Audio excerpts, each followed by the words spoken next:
د پاکستان د کورنو چارو نگران وزیر سرفراز بگټي وایي چې په غیر قانوني توګه پاکستان کې میج بهاریانو ته مل نه د وتلو لپاره ورکړل شوی مهلت کې یوازې 2 ورځې پاتې دي او وایي چې په دې مهلت کې د پراختیا نور هیڅ امکان نشته. د جمعې پر ورځ اسلام آباد کې خبريالان ته ښاغلي بگټي ویلي دي چې حکومت د بهاریانو د ویستلو لپاره ټولې تیارې سرته رسولې دي او پلان یې تیار کړی دی. نوموړي په قاطع ډول ویلي چې له 11 اکتوبر وروسته پاکستان کې غیر قانوني کډوالو لپاره هیڅ ځای نشته. د سرفراز بگټي په وینا په هیڅ یو خیوات کې داسې نه کیږي چې پرتله سرکاري اسناد دي ورته د 12 تر 15,000 خلک زیرازي او وایي چې پاکستان ته هم نور بهاریان یوازې په اسنادو راتللی شي. د سرفراز بگټي لدی سرګندونو یو ورځ وړاندې افغانستان کې واکمنو طالبانو ویلي چې د پاکستان حکومت د ټولو اصولو په ضد د افغان مهاجرینو د ویستلو فیصله کړې ځکه طالبانو د پاکستان او نورو خیوادونو څخه په زور د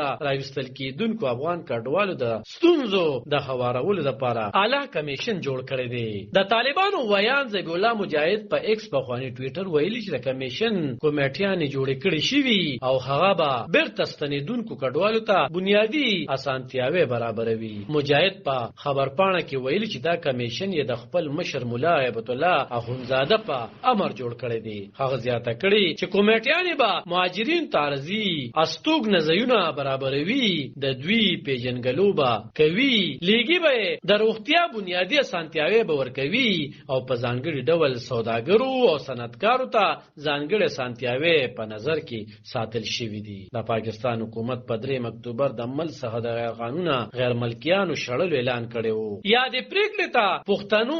ملتپالو سیاسي او مذهبي ګوندونو سخت غبرګون ویلي چې افغان کډوال په زوره ونه وستل شي. پاکستان 13 هفته ویلو چې د روان اکتوبر میاشتې له پیله بیا تر 20 اکتوبر پورې تقریبا 250,000 افغان کډوال د تورخم او چمن پولې لارې افغانستان ته ستانه شوي او ګڼ شمېر نور په کراچۍ او نورو ښارونو کې کډې بار کړي او د پولې خواته روان دي. پاکستاني چارواکي بیا تکراروي چې د کډوالو د ایستلو په بهیر کې هغه خوشه 1.5 میلیون افغان کډوال نه دي شامل چې رجسټر دي او په دې خیوات کې د اوسېدو قانوني اسناد لري او نه هم هغه تقریبا 9 لک افغانان شړي چې افغان سټیزن کارډونه لري. علب خان شیرپو دلبر نیوز 400